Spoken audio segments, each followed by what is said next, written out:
15 days away from the day. Many of us got that. Thank you, Mr. Miller. Could I have a roll call, please? And just as a reminder to all who are watching and are in attendance, this meeting is being live streamed and recorded on the county's YouTube page. Calling the roll, Mr. Gallagher. Here. Ms. Conwell. Present. Mr. Tuma. Here. Mr. Jones. Mr. Jones is absent at the moment. Ms. Simon. Ms. Simon is absent at the moment. There is a quorum. I'd also like the record to reflect that council members Baker and Miller are in attendance. Thank you.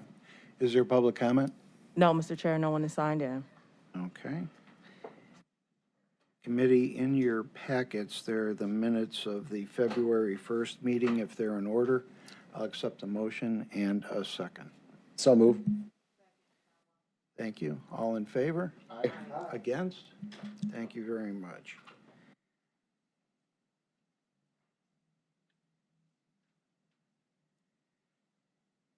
Resolution 2022-0034.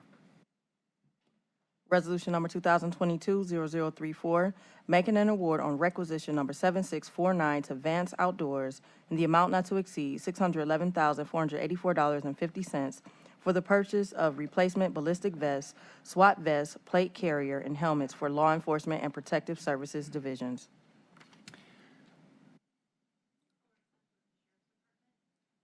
I'm sorry? I think you got to hit the button.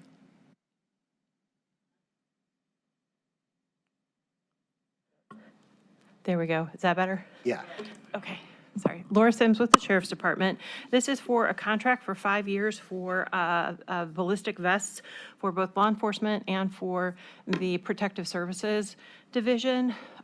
We have not done a large contract before. We've kind of replaced them a little bit here and there. However, we are required per the union contracts to replace the vest every 5 years for all of the deputies.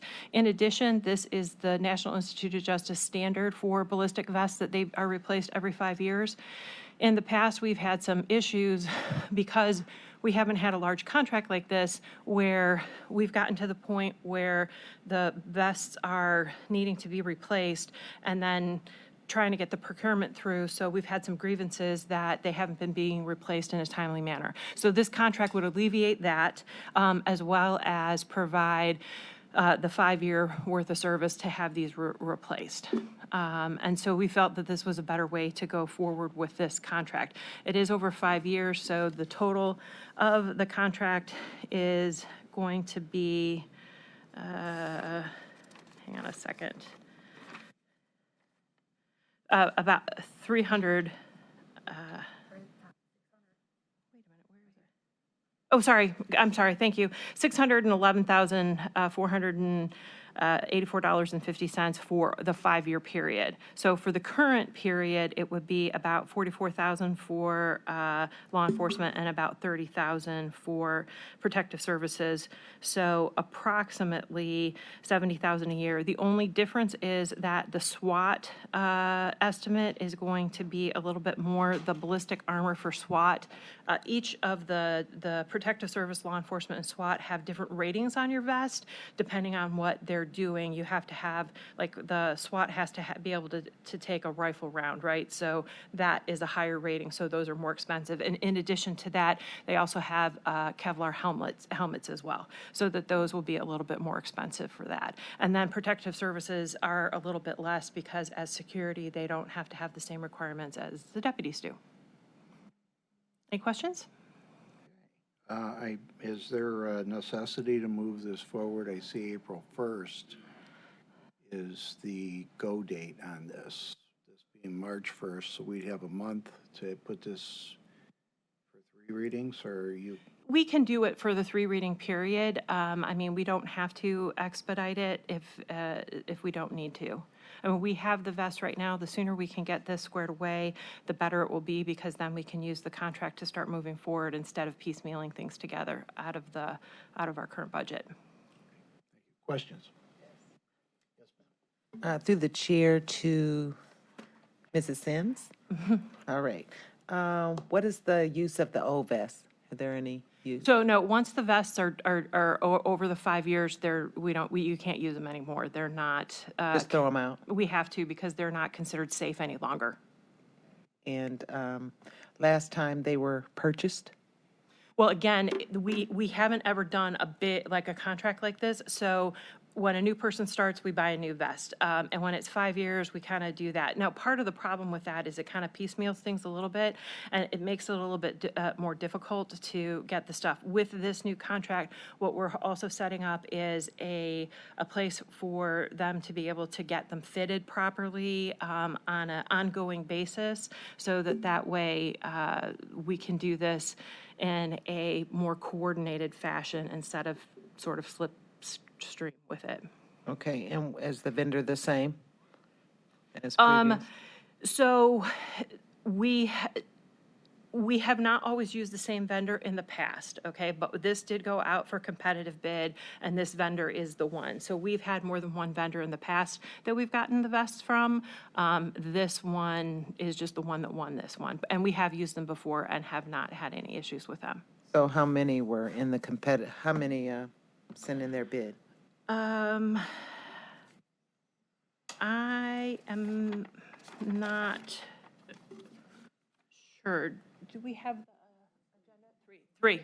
There were three that put in the bids. And actually, one of the things that was nice about this particular process with the competitive is we required that the vendors come in and do a demonstration for us. So they actually brought in the vests, and our officers were able to hold them, try them on, see how they fit best and work best for each other. So that was actually a nice part of this competitive process. One final question, Chair, to Ms. Sims. In terms of so we're buying the overall vest now. Is that going to be given to every person, so there's on the 5-year cycle, or you're going to take out the ones that may have just recently got hired and got vests? So we will only replace the ones that need to be replaced, okay? So the contract would be like a not-to-exceed purchase for each year, and then depending on who needs to have theirs replaced within that period, we would do those at that time. And is that part of the jail administrator's function I'm asking, I don't know, to keep track of the vest? So it was not part of the jail administrator's function because the corrections officers do not wear ballistic vests. It is a part of the law enforcement division, and we have a lieutenant who's with us today who coordinates that. And then in addition, we have a lieutenant from the protective service division that coordinates. We have a spreadsheet of all of the officers and when they need to be replaced. Thank you, Mr. Chair.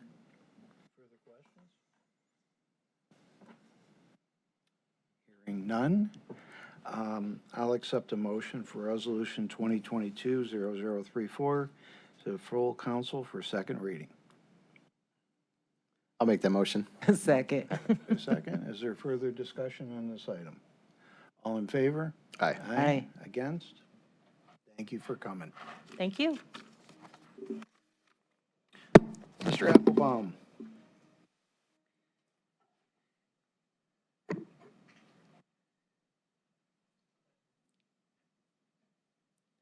In discussions with some of my colleagues, some questions do arise that we've obviously gone over in the Justice Center Committee.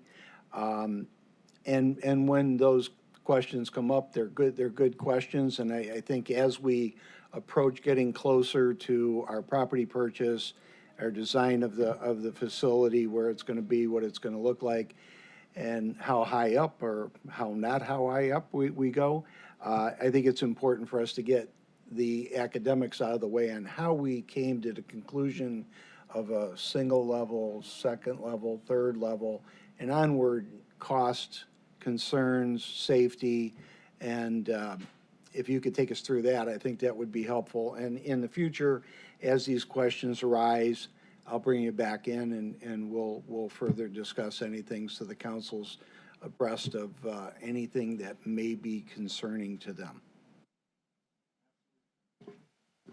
Absolutely understood, thank you. Do we have Jeff Goodale on now as well? Okay, and so I'm going to take you through really the thought process that the steering committee went through and the information that was available at the time.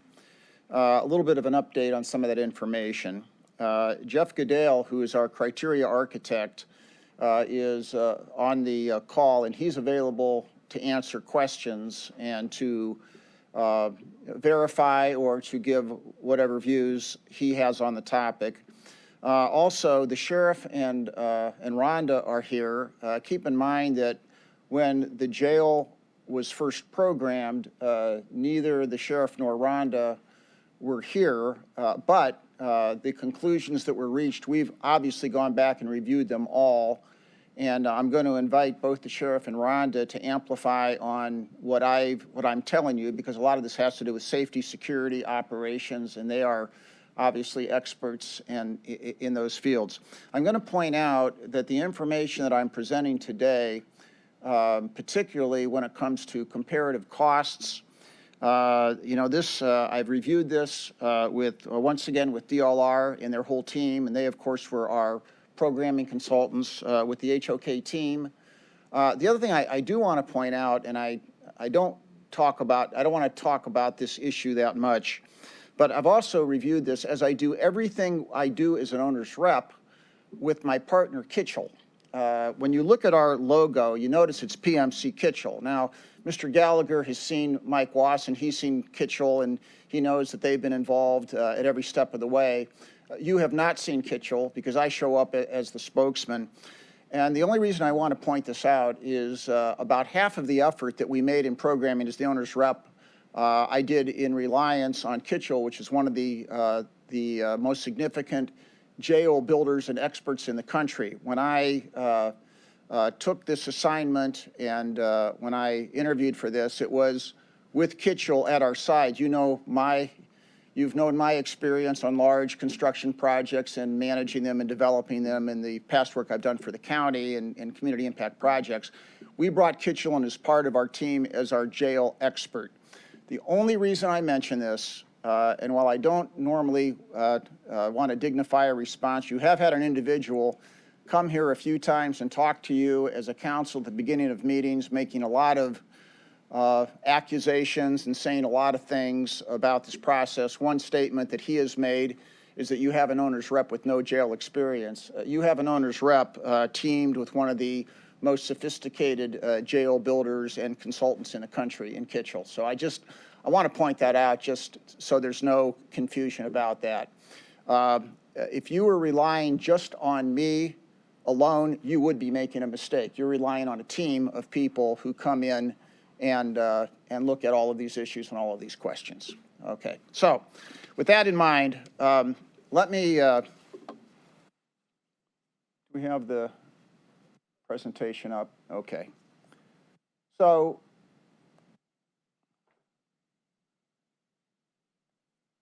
in this inquiry, to begin with, so the steering committee, as we went through the programming process, there were a number of options that were considered and presented by DLR and their consulting team. And one of the options would have been to renovate the existing Justice Center or the jail, and for a whole lot of reasons that was rejected. Some of which I've talked to you about, not a lot. Some of it was also what if we did a high-rise urban jail, and for example, one of the options was, what if we kept Jail 2 and demolished Jail 1 and did a high-rise jail or did a jail on that site? And in connection with that, that was examined because there are communities like New York and LA with little choice that have done high-rise urban jails. That alternative was rejected for what we call a low-rise facility.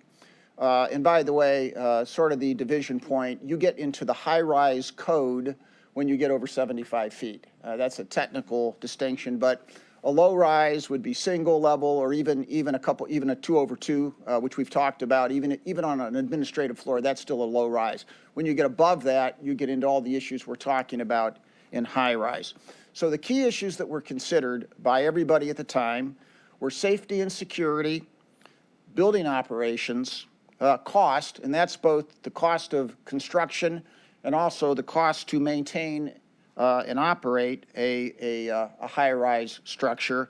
And finally, flexibility. As you know, we've always talked about the need to adjust the population. We still need to figure out how to adjust the population. But one of the issues that we'll talk about with a high-rise building, you build a high-rise building, you're not adjusting anything. You're building that core and shell. Your mechanical units are on top, if they're on top. And you're building, you can't add floors to a high-rise building. You can't expand it laterally. Once you built that building, you've built that building. So flexibility was the fourth consideration. So let me just quickly go through these considerations.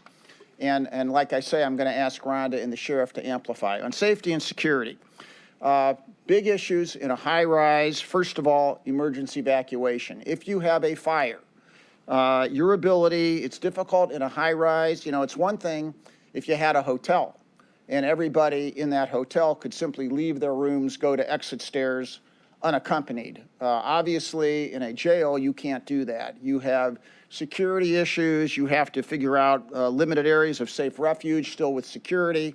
It's extremely difficult to do an emergency evacuation, and there are safety concerns, and it could be because of a fire. It could be for other reasons. There's great impact on movement of correctional officers. You can't easily muster. If there is an issue that occurs in a housing unit and you have to bring other correctional officers, waiting on elevators, having to go up and down stairs because of the way they're spread out in the building, that is not easy or safe, particularly to do in a high-rise building versus a low-rise building with multiple clusters horizontally. When you have a structure that is a high-rise, because of the spans required, just the nature of construction is going to impact sight lines, and it's also, it impacts other issues with transporting people up and down elevators, sight lines within spaces, and it's just basically a less normative environment. And there are experts out there who have to build in high-rise areas, and Jeff is one. But the challenge to get to a normative environment in a high-rise building versus a low-rise, it's much different. And once again, in a few minutes, I'll let Rhonda, and I'm hoping Rhonda and Sheriff look at what I'm saying or checking off some boxes, and you'll bring up other points on these issues in a few minutes. Operational issues are much more difficult in a high-rise. You're relying on elevators for vertical transportation. Elevators, as you know, are often down for maintenance. You have movement issues and great expense. When things break down, and you're always going to have issues in a building, there's going to come times when you have water infiltration, where you have a toilet or plumbing where there's a failure, either accidental or because of a purposeful act, and other maintenance issues. They're greatly compounded in a high-rise building. If you have a toilet that leaks on the top of a high-rise building, or if you have a pipe that fails, it is coming through multiple floors. It's not like a horizontal building where it's just going to impact, you know, maybe one floor and what's below you. Much more difficult. And when you have a curtain wall in a high-rise building, you have water infiltration issues, you have roof issues, much more difficult and expensive in a high-rise building. The way that the building is structured, despite your best efforts, because you're going to have fewer housing units and a cluster on a floor and more floors, it's going to impact on your staffing method. You're not going to get as great a staff savings as you would in a horizontal building. Some of the reasons are listed there on the sheet.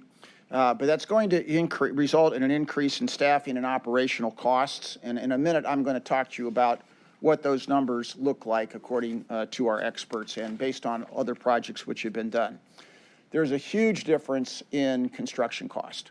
And I have listed, you know what, I'm not advancing the slides, I apologize. That was safety and security. That was operational issues. Let me go on to construction cost impacts. All sorts of construction cost impacts, particularly in Cleveland, where if you had a taller building on a smaller site, you're going to need deep foundations. Obviously, the idea would be if you had a smaller site to bring it closer to the courts, I would imagine. But, you know, everything downtown is on 200 feet of glacial till before you hit bedrock. Even in other locations, you need, these are very heavy buildings, and a high-rise jail will require expensive deep foundations, a much more robust and expensive structural system than a low-rise building. You now have mechanical distribution throughout every floor. So now you have to bring risers up, you have to bring plumbing up, you have to create vertical shaft areas, and what happens is you're increasing your gross building area. So the total amount of area you have to build out because of mechanical systems, elevators, and everything else, it's just a greater per square foot, a greater amount of square feet that you need for every housing unit. You now, because you're in the high-rise code, you need pressurized exit stairs, which you don't need in a low-rise building. Obviously, the addition of multiple high-speed elevators. You need more program areas because you're going to have limited movement throughout the building. You may not just be able to rely on one kitchen, for example. You may have to do multiple programmatic areas. You now have a greatly increased cost of your building skin, particularly if it's in a downtown area, because you have to have a skin that is not unattractive. And building skins on high-rise buildings are very expensive. Once again, your program area is going to increase. You're going to, if you have a smaller site, you're going to have either underground parking or structured parking, and that is a significant additional cost versus some sites we might consider, hopefully, where you could have surface parking. I could go on, and there's a longer list than this. These are examples of those costs, but our experts all concur, and the evidence is out there that the increase in construction cost, which is a result of the increase per square foot cost and also the addition of square footage, probably about 30 to 40% increase for the same building, high rise versus low rise. But that's to say nothing of the increase in the construction schedule. When you have a horizontal building, you can be working in multiple areas at once. When you have a high-rise building, you can't work on the upper floor until you complete the lower floors. So the construction schedule is also extended, which has its own cost. And then there's the operational cost. Number one, potentially an increased staff, so that's more expensive. You're not going to get the savings, but you're going to have increased costs to maintain that building. You now have high-rise elevator contracts and maintenance. You're going to spend more on your mechanical systems, on maintaining your building enclosure. And the estimate from our experts is a high-rise building at a minimum costs 15% more on an annual basis to operate and maintain. One of the biggest issues that we talked about, and Mr. Gallagher will remember this in the steering committee, is flexibility of the building. We have always talked about building a building, and we know that we need a central core that accommodates up to 2,400, and that has been agreed to, and that's prudent. But we've also said we want to limit the housing units, at least initially, as much as possible. If we have to expand them later on, we'll expand them later on. And we are still in this conversation as to what the ultimate number of housing units is. And as I've told you before, these are basically modular. And we still will have the chance, if we can demonstrate the success of some of our, diversion, central booking, we still have the opportunity perhaps to lessen that number. The problem when you do a high-rise jail is you build the building. You build at least the core and shell for the entire thing. You would be building for 2,400. And I haven't even added that additional cost into this equation. Because you can't build a small building and expand it later on conveniently, and you certainly can't chop off floors. So the biggest issue is the lack of flexibility, particularly for us when we are all collectively struggling with trying to understand what our ultimate population is going to be. And that loss of flexibility would be critical if we build a high-rise building. This is not like New York. New York knows that they're going to fill up they're building the high-rise jails in Manhattan, for example. They have no choice but to do it because there's no other property they could go to within a half hour or 45 minutes. So they have to do it. Once again, their program is 880 versus ours, which right now is at 1,900. Their cost, and right now they are not yet to their budget. Their budget is 1.8 billion, and they're over that budget right now. They don't have to worry about, and they're going to build out 100% of that. No flexibility, huge additional cost because it's all vertical. So that is what we needed to avoid. Now, I understand that, the challenge here is, and we've known this from day one, to get to our ideal lower jail requires more property. And you've seen the kind of acreage we're talking about. Really requires, 40 acres. You can maybe get away with a little less if it was a completely regular site, if it was, an absolute square, an absolute circle. But, the sites, typically don't come that way. They don't come perfect. They're not completely constructible in places. So, we have the challenge of getting the area to do this the right way. But the right thing to do is to build the lowest jail that we can build. My bottom line here is that, and Jeff will confirm this, if given a choice, everybody who looks at jail construction, urban jail construction, if given a choice, they always prefer the lowest possible jail, if given a choice. Sometimes they don't have a choice. What you see there is a picture of LA. That was actually a failed project. That's vertical. But in LA or New York, you don't have a choice. Sometimes there's a compelling desire to connect to what is already a suitable courthouse in an urban area. That's a decision. It's an expensive decision. I keep not advancing my slides. I'm sorry about that. This is the problem of only having 4 slides. I can do 30 and 50 and 60 slides for you folks, but I cannot do 4 slides, as you can see. In any event, so if given a choice, no one does a high-rise jail other than for those 2 reasons. So what I want to do is I want to take a minute. First of all, I would like the Rhonda or the sheriff to add anything in addition to what I've said. And then we'll see if there's comment from Jeff Goodale. Good afternoon. Rhonda Gibson, Administrator of Corrections for the Sheriff's Department. I have done some research since I've been here. I also have a couple expansion projects in my background related to jails. The information I've found for building a new jail would lend me to lean towards a horizontal jail, and here's why. One of the most important factors for wanting a horizontal jail is related to fire safety, just as Jeff said. If you think about it, if a fire happens in a vertical jail, the fire goes up, correct? Okay, so everyone above that fire would be affected. Even if you extinguish the fire, you still have the smoke, which goes up. In a horizontal built jail, the odds of the smoke affecting the entire jail are much more limited. Casualties are significantly lower in a situation like that. In addition to fire safety, we also have the opportunity to have separate entrances, ingress and egresses for the operations of not just the jail, but the Sheriff's Department.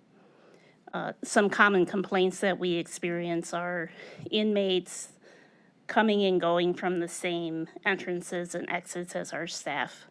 Law enforcement has some particular needs associated with who they have coming.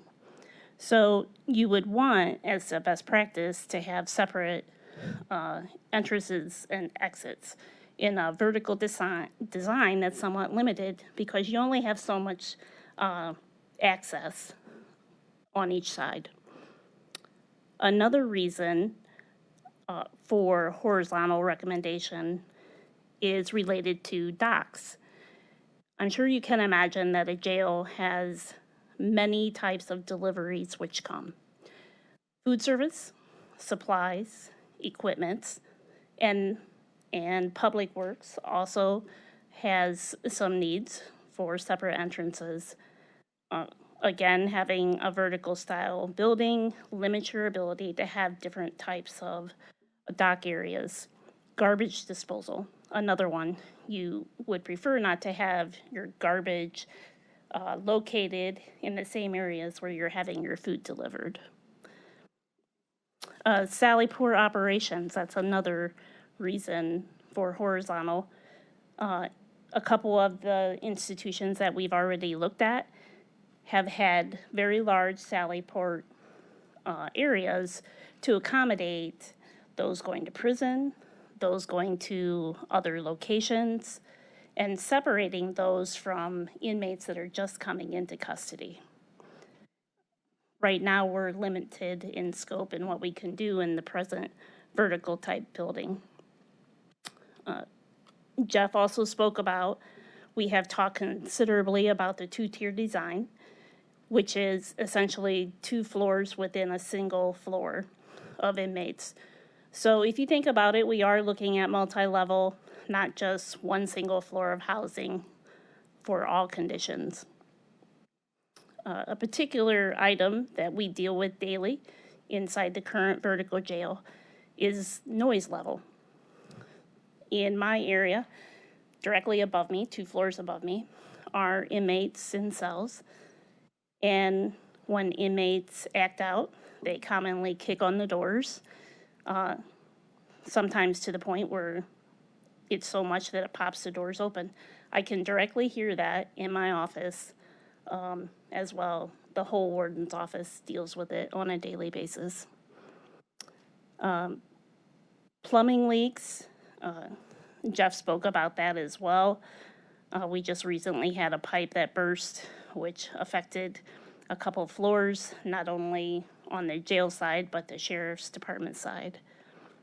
Responding to emergencies, Jeff alluded to that a little bit, but recognizing how elevators affect this, our emergency responders inside the jail are actually dispersed everywhere.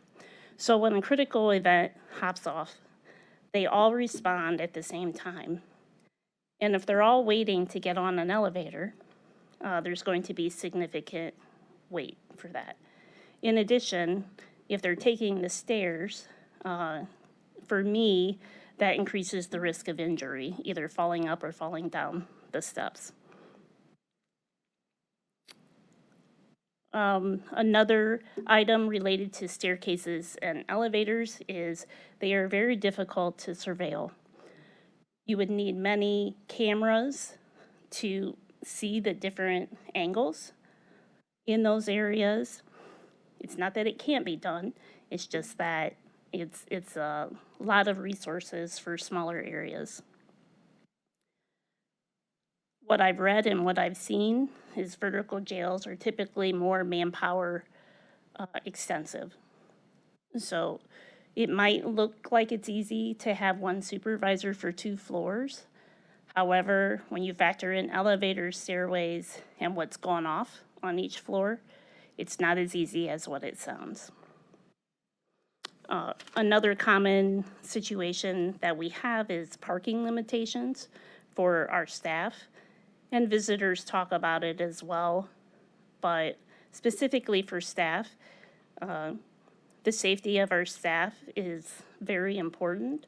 They are dealing with the people who are in custody, who are arrested, and we would prefer that our clientele not necessarily see the vehicles they drive or when they leave and come to work. And so for special events downtown, it limits the opportunities for parking for our staff, which leads to other issues as well, as far as attendance and how much they're paying to park.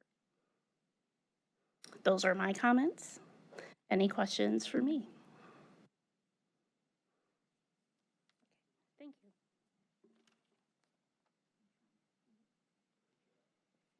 Afternoon, all. Sheriff Christopher Violin from the Sheriff's Department. I don't want to duplicate a lot of what's been said, so I just have a couple of notes that I made while Jeff and Rhonda were talking. I want to let you know that primary in my mind always is safety and security, not only of inmate population, but also of staff and the people who have to come in and have contact with the jail. And in thinking of that, Jeff used a term, normative environment. I think, and it's been reported to me before I came here, that when we were doing programming and talking about how the jail should be laid out, campus-type facility was what was discussed. And it's my experience that one of the reasons that that is not only because of aesthetics and architecture, but also a normative environment leads to more positive inmate behaviors over time. And the more positive inmate behaviors that we have, the less likely that somebody is going to get injured, whether that be an inmate or one of our staff. So normative environments are very, very important. And if we move towards a more vertical facility, one of the restrictions that gets pushed on us just by nature of how we're building would be rec space and rec availability. And taking that space and availability away takes away from a more normative environment and positive inmate behavior. Second biggest thing I wanted to talk about with regards to safety and security is travel time. Up and down stairs, waiting for elevators involves time, as opposed to everybody going up a different set of staircase, one level to the second floor, and then meeting at a muster point, as Jeff said. So in response to an emergency, travel time is very important, and it is much greater in a vertical environment. Evacuation, getting people out, is much greater because your ability to get people up and down is limited. You're probably not going to have elevators available, and your ability to use staircases isn't as great as a well-designed horizontal layout. But those are emergency situations. The other place I think travel time is really important, and I mention it by way of trying to mitigate risk and reduce liability exposure, and that is, every day, hours a day, we are presenting medications and food to inmates. And the more we can minimize the travel time from a kitchen to an inmate cell so that the food is hot, the more that we can minimize the amount of time it takes to adequately medicate and provide medications to all the inmates who require it. Both of those things just add to increased safety. Couple of other things, though, just in general that I do think are important to just reiterate. There is not a doubt that building vertically costs more. So if we are going to spend the taxpayers' dollars and we're going to spend more, then we should get something from that. And in terms of building vertically as opposed to horizontally, I have not been shown where there's a gain for that additional expenditure yet. I'm open to seeing that, but right now I have not seen that. Any operational gains that we have planned on with construction of a new jail with regards to staffing may evaporate if we go to a vertical jail by nature of the layout in construction. I think everybody has been told and agrees with the fact that a new jail layout will be much more efficient in terms of staffing and operations, and I would hate to see those gains go away. I will say that systems failures in a vertical environment are difficult. As jail administrator said, we just had a flood. It came down and ruined floors below it. And it just might be a fire. In this particular case, was a high-pressure water line. It might be a fire line that goes off. It might be inmates flooding cells. If an inmate floods a cell up on a high floor, that can have impact on the inmate floors directly below that in a vertical environment. And a place where you're limited, there's nowhere to put people. And that leads to the last point, and then I'll let you go, and that is just building in a vertical environment loses all the flexibility that you may have if you decide to make changes moving forward into the future. As Jeff said, if you build a vertical building, that's the building that you have. It's very difficult to expand. One of the things that I have liked about the program that was handed to me is the fact that there is flexibility and that we can make changes moving forward depending on how we operate not only how we operate with things like central booking and that, but also the fact that there's even a conversation that diversion may be on the same campus type setting and things like that. The minute we go to a vertical construction process, we have just lost a lot of the opportunities that may otherwise be available to us. So those would just be the points I'd like to reinforce from what's been said, but I'm more than happy to answer questions if anybody has it. Through the chair to the sheriff, new building will it eliminate redlining? The goal is, so I will say this, and I think it's difficult to explain without a lot of experience. The term redlining or red zoning is not a term that we use in jail operations. It's a term that's been publicized by the media, and it's been used against the county in different ways for PR purposes. When people use that term, what they're talking about is they're talking about times when we have to lock the jail population down. And in fact, we have to do that for legitimate reasons all the time. We lock down the inmate population when they go to sleep at night. We lock down the inmate population when we feed them, when we pass medications. So there are many, many times during a day, 24-hour day, where people are locked down. Because of our staffing situation, those hours get extended, perhaps more than we would like them to be. So for example, in the morning, if we have to lock you down at 10 o'clock in the morning instead of 11 o'clock in the morning because we don't have the staff to cover that last hour before med pass and lunch, that is what is being perceived as redlining and red zoning for the negative purposes. And the goal with staffing in a new jail would be that when we lock an inmate population down, it is only because of need and not because of staffing requirements or lack of staff. I hope that answers your question. Building horizontal, will we construct, and this might be a Jeff Applebaum, so I'll save that for him. But elevators will exist on this low-rise facility, I'm assuming? Yes, ma'am. Just for purposes of convenience and moving freight and moving bodies rapidly, but the jail wouldn't be as dependent upon them as they are now.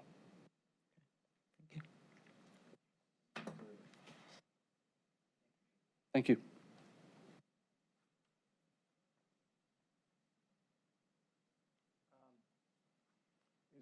Is Jeff Goodale on? Yeah, I'm on. Can you hear me? Yeah. Yeah, I had one question for you, Jeff, if go you ahead. didn't mind.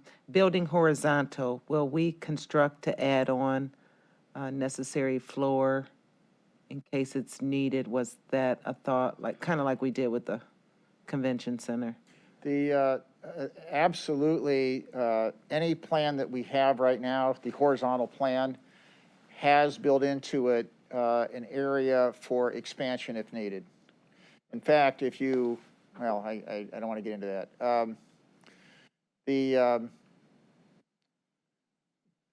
There have been test fits on potential sites, and if you observed a test fit on a potential site, you'd always see that the test fit contemplates the area for expansion. And you just can't do that on a vertical building unless you build a second tower or do something else. Not to mention the fact that if you did a second tower, if you had outdoor windows, if you had places for light to come in, you're constrained to put something next to it because you're going to knock out light. So you have all these issues with vertical construction. You don't have it with the horizontal plan. Okay, thank you.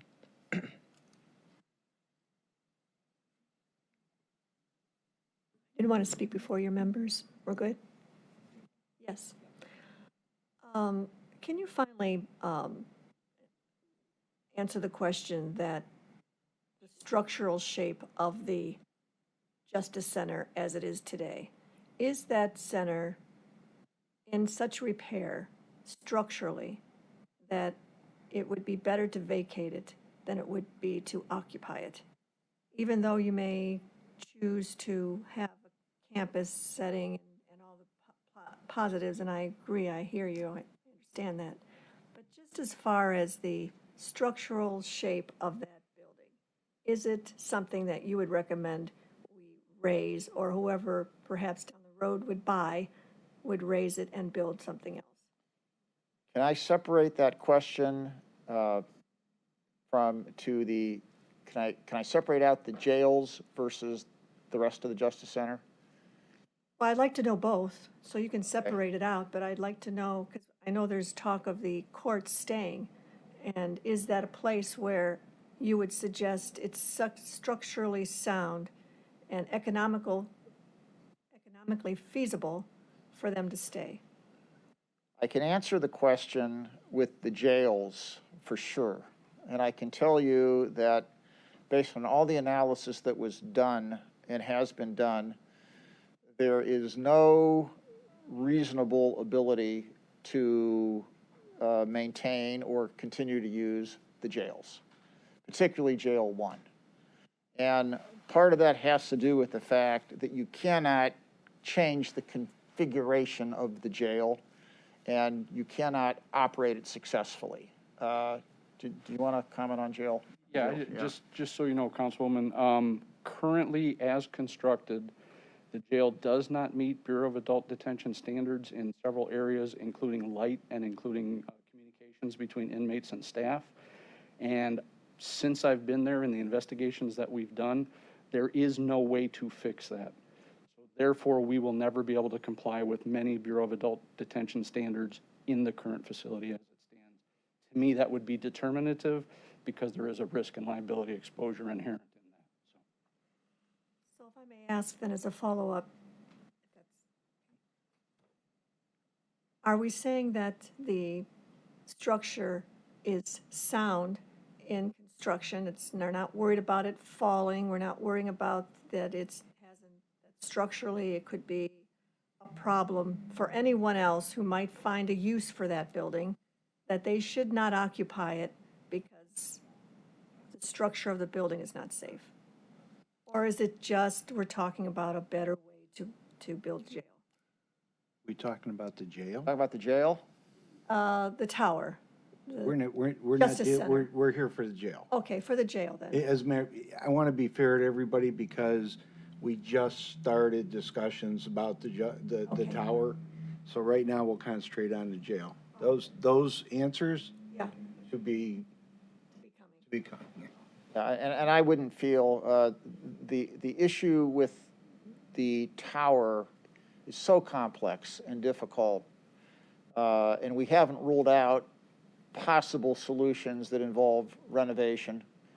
So the answer is, theoretically, at a cost, now the cost may be prohibitive, but theoretically, we did present a theoretical method of putting a ton of money into the tower and maintaining it so that it's not going to fall down the next day. The question of whether anyone for any reason could find a use of the jail, it goes beyond my imagination. But I'm not saying it's impossible, but I'm also saying it cannot be used in the future as a jail. Okay. More to come then. Okay. I appreciate it. Okay, and then I have Jeff Goodale here. He would be repeating and talking about the same thing. So if you've had enough, we can dispense with having Jeff talk to you about this as well. He'll reiterate the same points.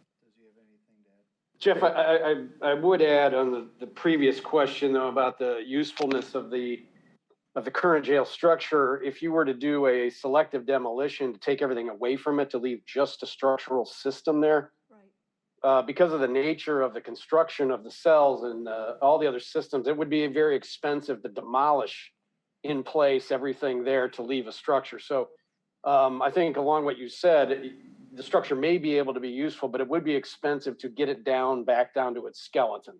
Okay. Just because of it's very expensive to demolish these old secure buildings. The only thing, Jeff, that if I was really trying to be imaginative about it, the only thing I can tell you is that those jails are on a very expensive foundation system. They're drilled piers. They may not even be drilled piers. Well, jail 2 is drilled piers, but so the only thing that you might imagine is that somebody who ultimately bought the site might be able to use the foundation system. But beyond that, I'm not sure there's anything that would be, I don't know, Jeff, if anything else would be useful. Okay, that's good to know. I do have a question. I for mean, the to your other point, Jeff, I would have, everybody, all of you, my team members have said the same things. And one thing I would say though is, you know, with the increase of cost, and I think a high rise would easily, you know, at least be 40% higher. I think one of the issues is you have a finite amount of money in any budget to spend on a project. And the more that you spend on a bigger structural system, more robust mechanical systems, all the other things that go with the high rise is money that you aren't able to spend perhaps on additional program space or other things that you know, that are useful in the facility. So you're by necessity spending that money on things to make the high rise work that could otherwise be utilized in, even as the sheriff pointed out, maybe a diversion center and that kind of thing. So I think, you know, adding that money for the high rise takes away money for other, you know, other elements that might advance the cause. Including the courts, I mean. Yep. If I may, and this might be for the sheriff. Just two questions. One is with the elevators and the inconvenience or difficulty. How do you balance that with the transportation of inmates when they need to go outside of where they're at and go to a hearing or a court session? Well, we do utilize the elevators for inmate transportation now, and I know Matt's here. If he has perhaps some more specific information about the elevator systems. I do know that there is an elevator maintenance and improvement project underway, but even given that, please understand that there are elevators that are currently out of service that impact operations today, every day. But Matt, if you want to give him an update on. And transporting, you know, inmates that we don't do now, that we will be doing with the campus.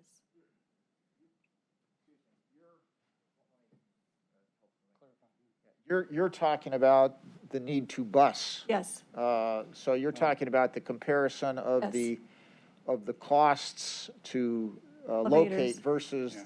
you know, the vertical cost. Right. So I would just say this, and this is just very rough figures, very back of the envelope, and that is, we're talking about a elevator maintenance and rehabilitation project that's in the millions of dollars.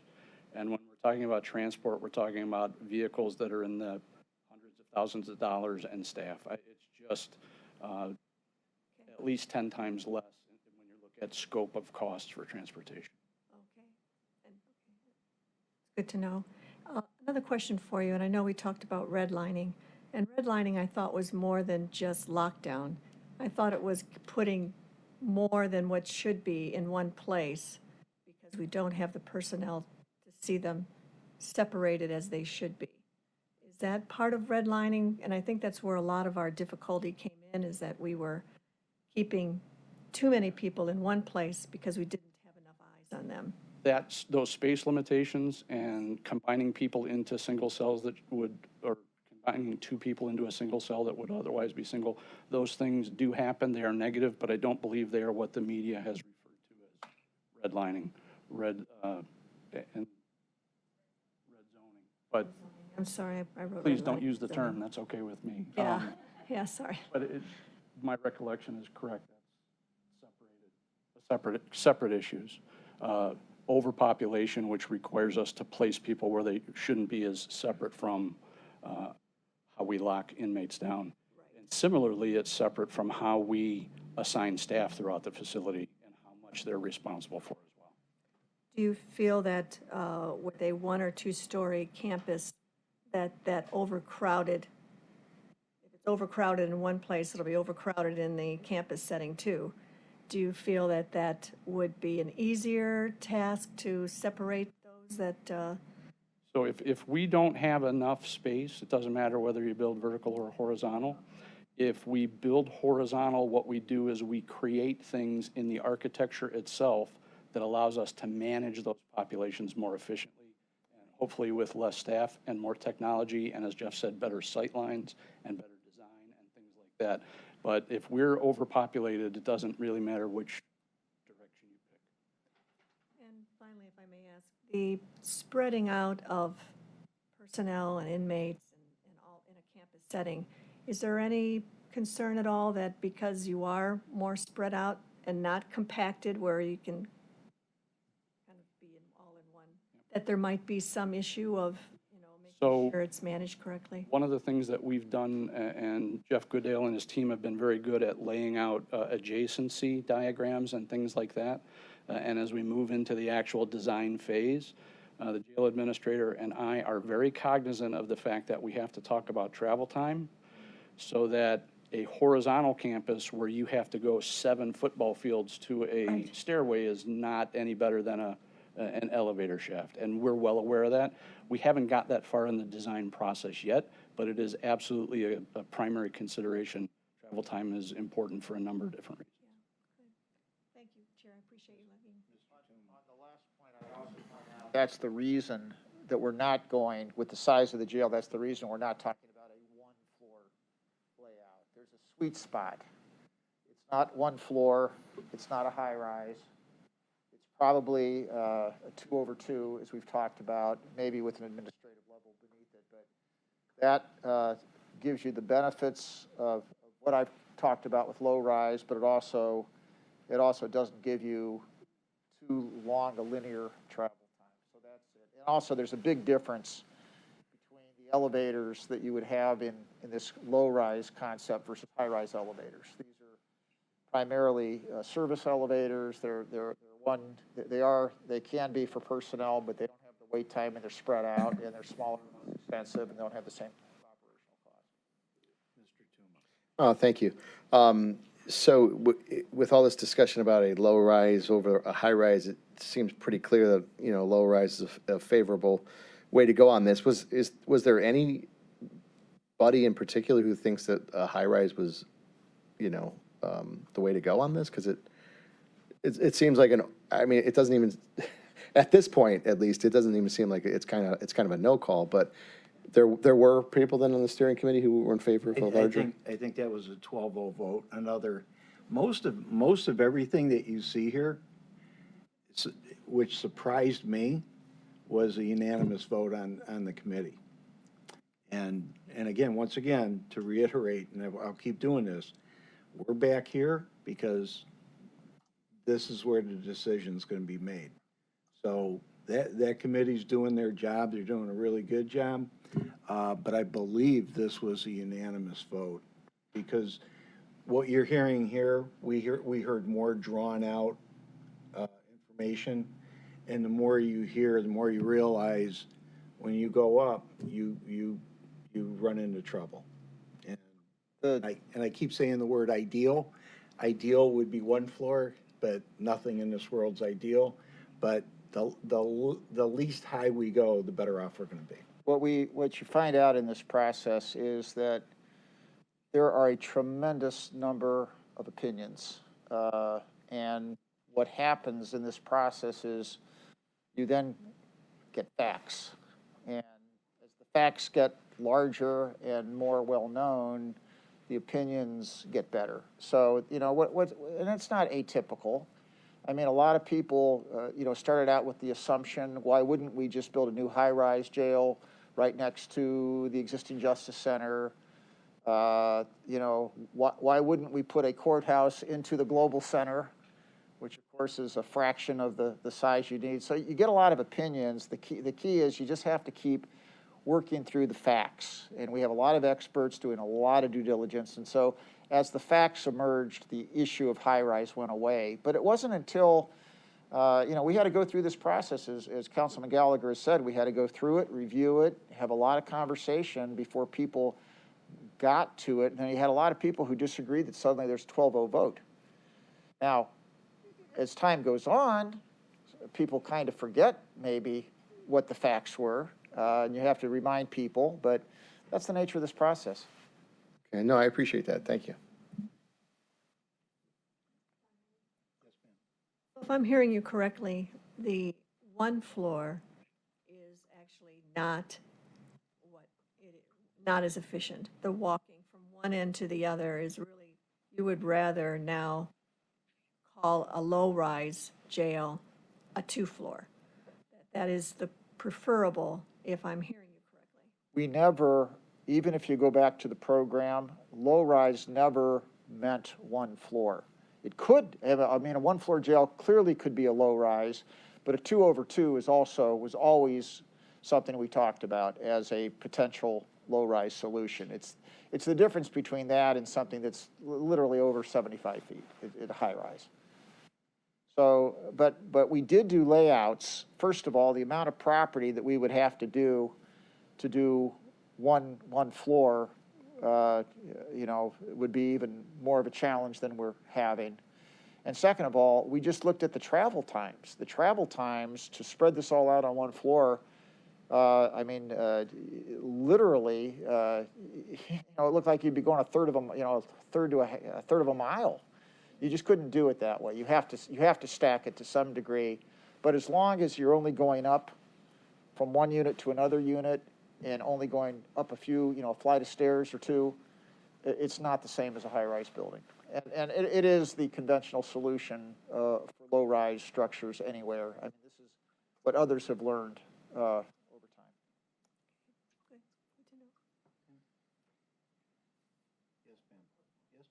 time. Not to belabor, but the transportation to the courts, virtual technology can't be used to lessen some of those visits. I know we're probably.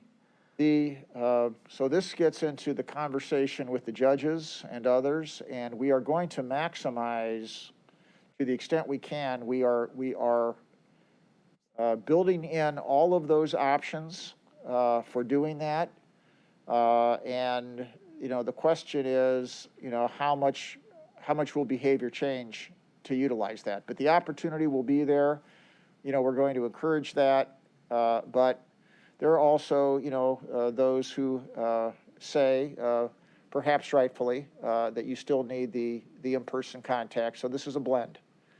But the opportunity for, you know, all the virtual, doing things virtually is completely built into the system. Jeff, did you want to comment on that? Jeff Goodale? Yes, I'm absolutely sorry. I was on mute there. So, yeah, I think, you know, as we've looked at these different layouts, Jeff, as you're saying, you know, we have to measure against, you know, what the overall travel distance is horizontally, and we have to find kind of, I'd say, that sweet spot that still works operationally for the sheriff's department. And, you know, one thing I'd also say is as we're looking at future expansion on these, we're also looking at horizontal expansion. In the history of detention centers around the country, they've had a lot of facilities that have looked at doing vertical expansion, and those almost never have worked out for a variety of reasons. They're too difficult to incorporate into operations of a detention center, or codes change, that type of thing. So we're really, in any of our expansion, as we're looking at these things, we're looking at how you can do future horizontal expansion, because that's been effective and it's been shown to be effective.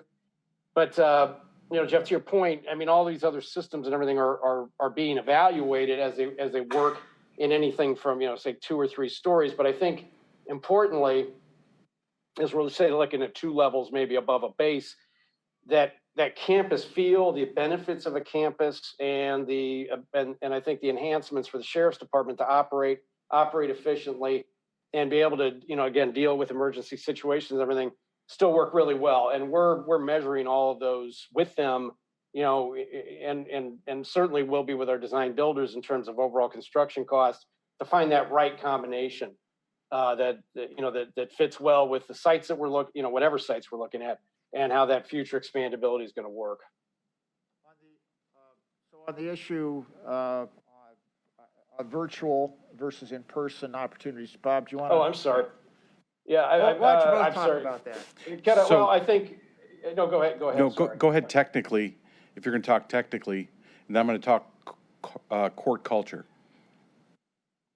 Do you want me Sure. to go? No, I can talk about it technically. In fact, no, new facilities that we've opened up, even when we've had co-located courts, and we've had them with and without co-located courts, but all the new facilities have had the ability to be much better connected virtually with the courthouse, or with and not only just the courthouse, but even other areas like public defender, prosecutor's office, those types of things as well.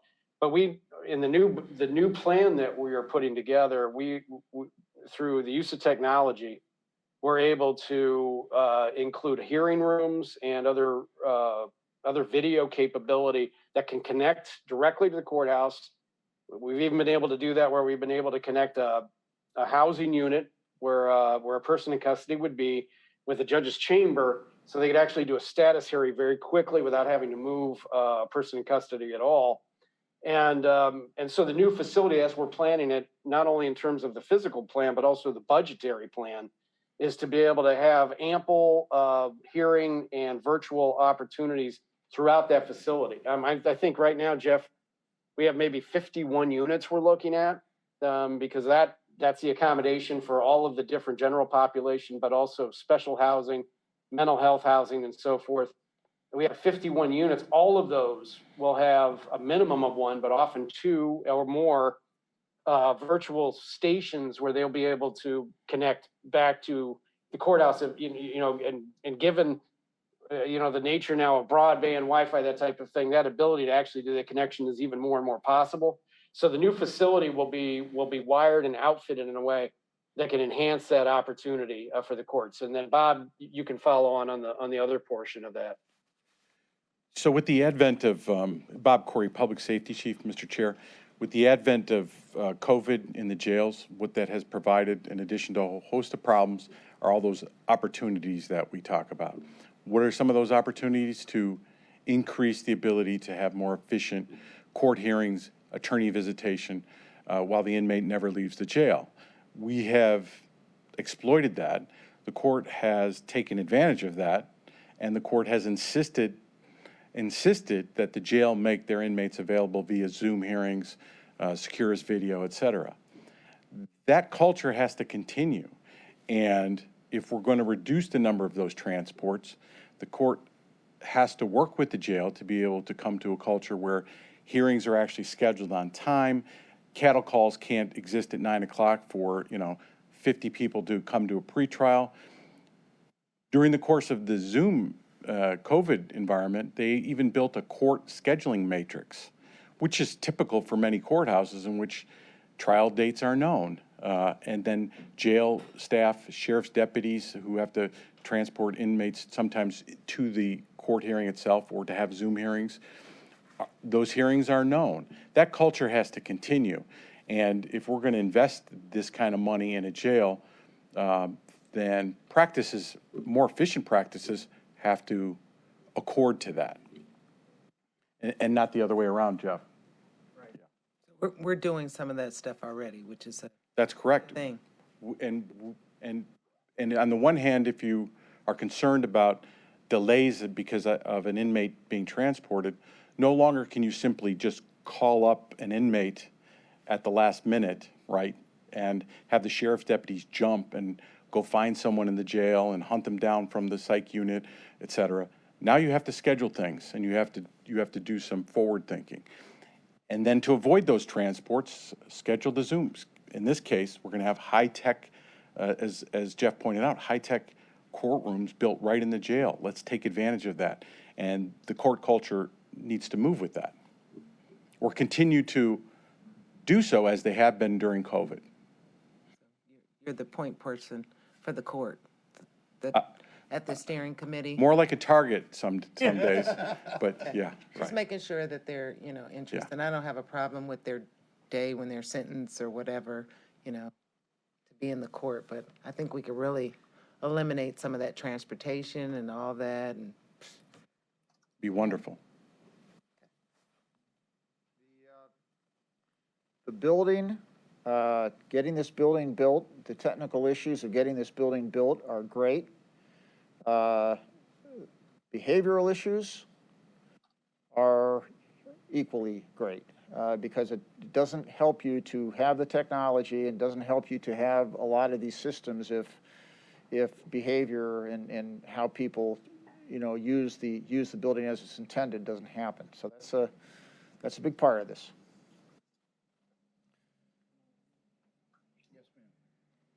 Thanks, and I agree. I think that's great that you're moving in that direction, and pandemic was rough on all of us, but it did teach us a few things.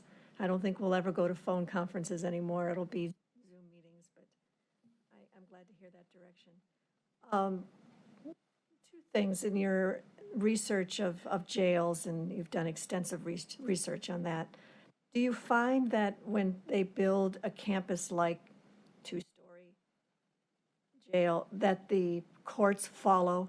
Is it typically that the courts follow, or is it typical that you find that they are in two different places?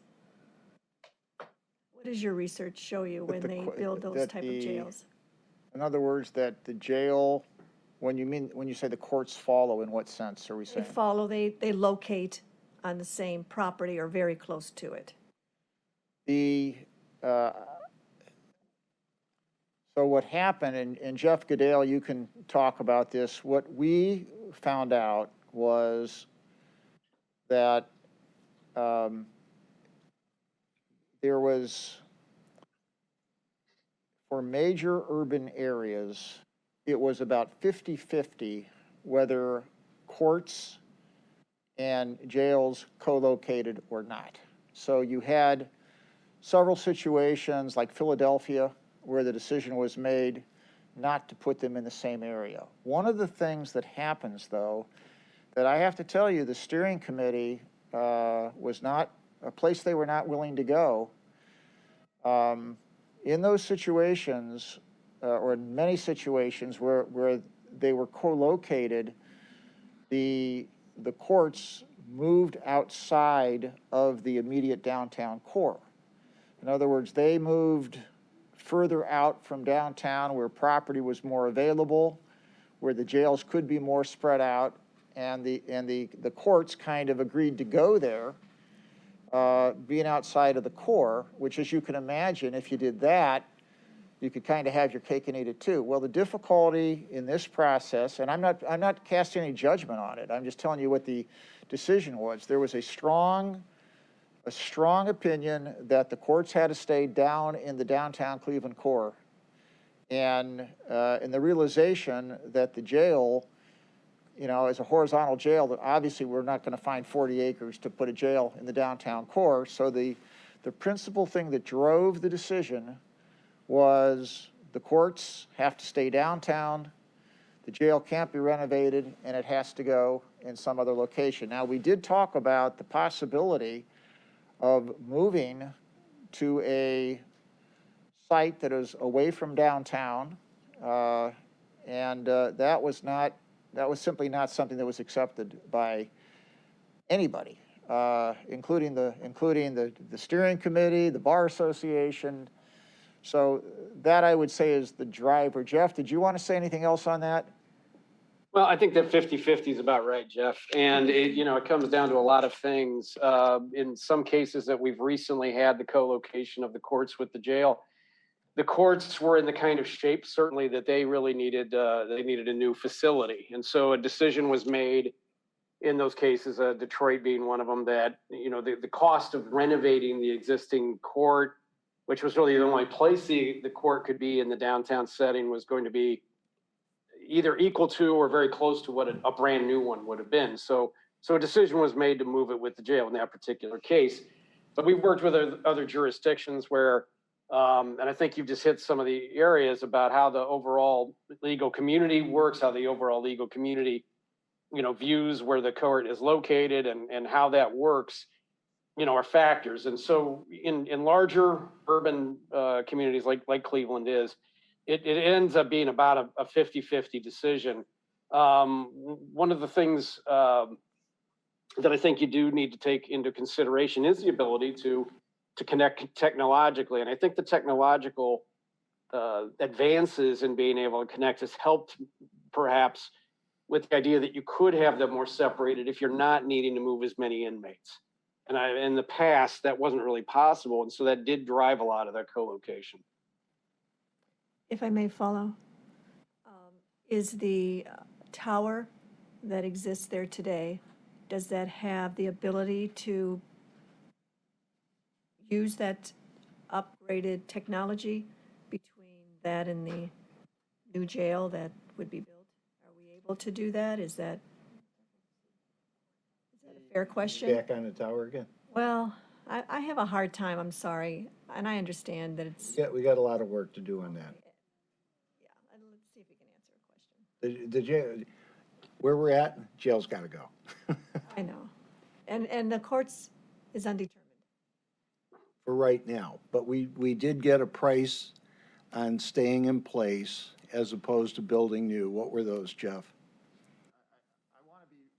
Careful here. And those weren't Because if I say it, hard numbers. if I say it, it's going to be once again, the newspaper and everybody else misinterprets what this is. Okay, so Right. let me, I'm gonna give you the numbers, but I have to give you a few sentences about it.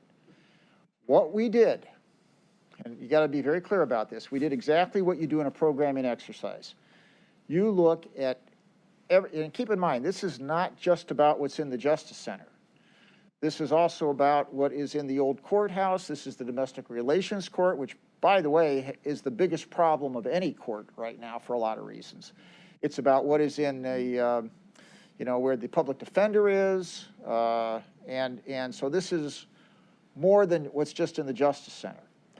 And the exercise, which is the proper exercise, was to start out by saying, we will look at every court. That's the municipal court, the domestic relations court, the common pleas court. We'll look at every function, the public defender, the prosecutor, the clerk of courts, probation, everything that you have. And then what we're going to do is we're going to make a determination of if we programmed everything, and I'm not saying, with what everybody, I don't want to just say what they want, what they reasonably wanted. I'm not saying anyone's being unreasonable here, but if you gave everybody within reason what programmatically, ideally they should have, and looked at every function, what would it cost? And the answer, before you start doing things differently, which you got to do, the answer would be that if you actually tried to do this and put everything and do everything in using the existing Justice Center, first of all, you wouldn't have enough space. So even then, you'd still have to build an annex next to it. So that's a combination of renovation and build new, because you'd have to, because there's actually not enough space there to do everything, certainly not to deal with the domestic relations court. So the combination of using that ideally and building new, with all the costs, because it's going to take years to do that, because you're going to have to do a few floors at a time, that number, which Mr. Gallagher wants me to say, is $1.2 billion. Now, if you were to do a new building, and give everybody everything, that would be $800+ million. The point to be made is that is before what's the Rolling Stones song? You can't always have what you want, but if you try sometime, you just might find you can get what you need. So the question is, okay, now let's take a look at what can we do more with a more, I don't want to say reasonable, because those aren't, that's reasonable for what it is, but what can we do with a lesser budget? And we started going through, okay, what if we did this? What if we did this? What if we did this? And what reasonable compromises can people make? And there are compromises that, and we suggested a series of areas of compromise. I'm not for a minute going to tell you that everybody in that room will agree to all of those compromises, but the conversation has to take place. Now, if you start to make those compromises, you can chop off hundreds of millions of dollars. And we actually showed, first blush, how much you could take out. But this is a difficult process. It involves change, and I got to tell you, I've been doing this for 45 years or so. And I've done a lot of buildings. I've done a lot of big projects in a lot of cities. And it's my own hometown that gives me the most difficult, this is the most difficult challenge. But it's something we have to solve. Right. So Solve it. that is my, those are the numbers, 1.2 and 800, no explanation needed. And those, those aren't being exposed here. Those were talked about. That was all in the I steering I have committee. heard Those are those talked numbers about in before. committee. Can I ask one final? I promise it'll be the last one. One final. I think that it's important for us to know whether or not, and I know I'm going to be told we're not talking about the tower, but it is connected to the jail. So if we, as our guest stated, that we would raise the jail part of it, leaving the tower standing, first of all, is that possible? Sounded like he was unsure. And secondly, is that tower structurally sound so that if we did decide to stay, that is not going to be an issue? And we have some ADA issues in there too. We have lots of issues. So So I'm going to answer it. When would you have that answer? Because it's important, I think it's important, it's connected to what it is that we're doing. We're Well- talking about millions of dollars. Those discussions will be ongoing, Do we have a commencing. timeline, or do we have any? Let me answer it two ways. Okay. Way number one, if you spent $1.2 billion, that probably anticipates doing everything you need so that the tower would continue to be usable. But, go ahead. Mr. Chairman, Matt Reimer, Facilities Design and Maintenance Administrator, to the Councilwoman's question. We generally know, and it's been in the public for some years now, the extent of the issues with that tower. So it's more of a question of at what cost, and at what cost do you want, or do we want as a community to spend to rent it? Because those systems they are going downhill, and they continue to be. And so at what cost to bring them up versus another alternative? That really is the decision point. Well, then, I guess what I'm hearing is that the 1.2 billion is not only what it's going to take to upgrade and renovate and bring in the technology that's needed, but it's also going to make sure that the structural building itself is something that can be safe to be in and includes any elevator issues and all of that that's there. And I wasn't sure I really understood that before. A little bit more targeted, back to your earlier question, Councilwoman, specifically to the technology robustness in Yes. the courts tower as well as the current jail. We did, through CARES Act program, bolster not only our wireless capabilities in the courts tower, but also in the jail, which allowed for the amount of remote hearing participation that was able to be conducted during the pandemic. There is, though, a project to be had, though, to further bolster that by rerunning fiber, but that would only be in the scenario of where we have a time lag here. We possibly will be in a position where we'll have a new jail facility, but still an existing courts tower. And in that scenario, we would definitely want to pull that new fiber throughout the court tower and segregate that video network from the data network to be able to provide that capability to conduct that with the new jail facility. So, and that's before the decision point of what happens to the courts tower. But there is a project still to be had there in that scenario where you have a new jail, but not yet a new tower or a new renovated tower. And that 2 billion encompasses all of that. Yeah, and I want to make... That was a point of discussion at the last meeting. Yeah. Where we went a little bit in Deeper. depth. Because this is a public meeting, I have to footnote it in a couple ways for accuracy. Number one, part of that number, which is what you're talking about, bringing all the systems, has nothing to do with program, just fixing things.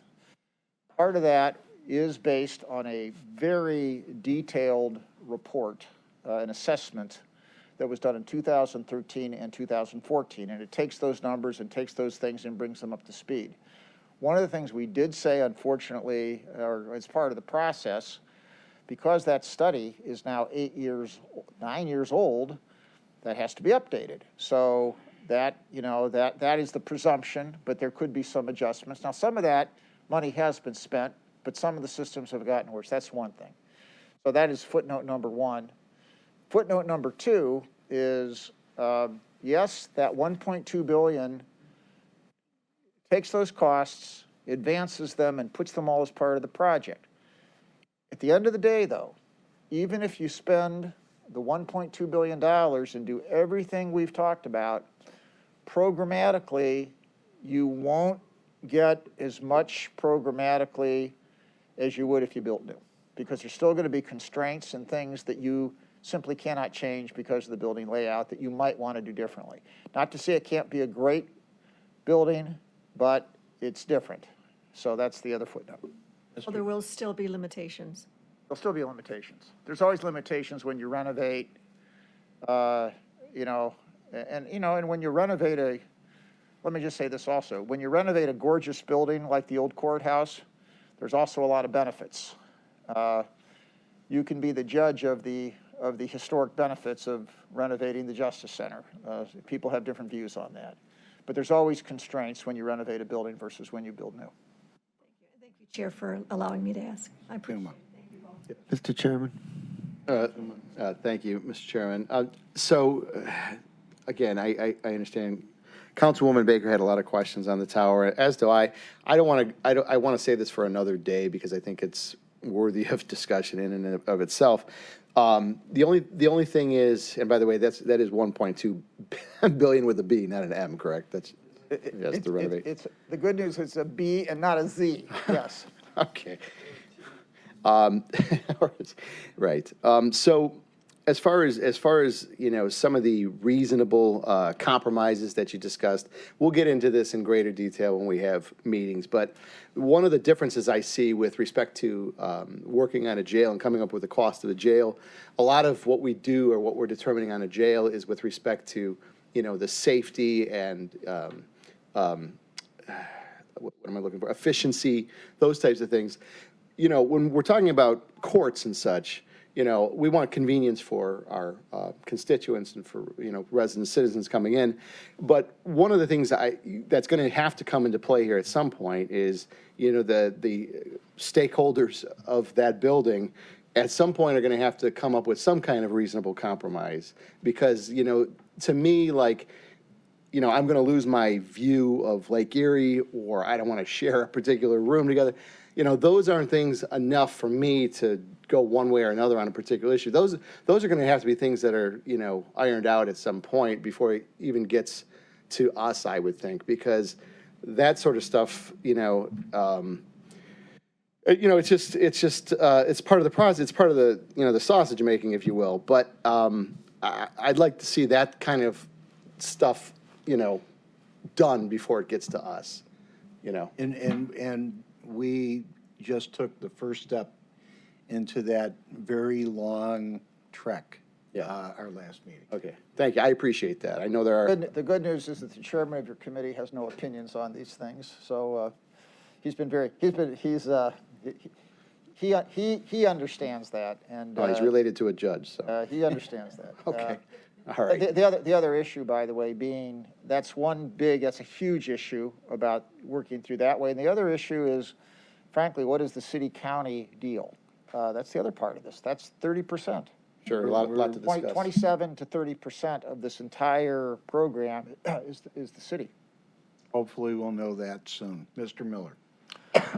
So, Mr. Chairman, first I just want to thank all of the presenters for a really comprehensive presentation on verticality, and that's very helpful for us. And second, just a quick question. The number that you put forward for new construction on the court system, does that number include anything for site acquisition? It does not. But the presumption, and I will tell you, there was a presumption, and it does get to one point that Ms. Baker raised, which is at a minimum, we would believe that the value of the existing site would at least equal and probably exceed, because it's the prime site in Cleveland, the value of any new site. So at a minimum, we would think, because keep in mind, if we move the jails off and if we move ultimately the tower off to a new site, you would have at least as much value in the site you're giving up than what it would cost you to get to another site, at least. No, there's no number in it for that. Okay, thank you. Anything else? Clarify I'm gonna that a give little you bit. one I more know, but last but final. hey, this is, we haven't talked about that. So you're talking about the existing tower jail site, right? That Yes. If that were to be vacated and a new courthouse was built and a new jail was built and that finds itself vacant, you're saying that the land that we would have to acquire for the new courthouse would at least equal what we would sell that corner? I said it the other way around. I said that the value of the land you're vacating would at Yes. least equal the cost of any land you'd acquire, because it's hard to imagine a parcel that we would look at for a new courthouse that would be more expensive than the parcel that you're vacating. I haven't That's all heard I'm that saying. before, so I'm glad to know that there is some conversation about what can be done with what's there. 'Cause that is an Yeah, but asset of the there's- counties and, Yeah, there's no it's just an assumption. There's no Right. conversation We're- about it. It's just an This is a very delicate dance Okay. because we're dealing with some partners at the ball that have different ideas, and Not as we're all delicate, I'm we're sorry. gonna get there. We're gonna get All, there. all, all I'm telling you is I'm confirming we didn't put a real estate value in that number. That's Okay. all I'm saying. all right, good. I am Everything's officially relevant. done. Okay, well, I think we've heard a lot, and it's been very helpful. Thank you to our guest on Zoom. That was very helpful, Sheriff and his staff. And we just took the first step towards the tower, so we'll be learning more as we go.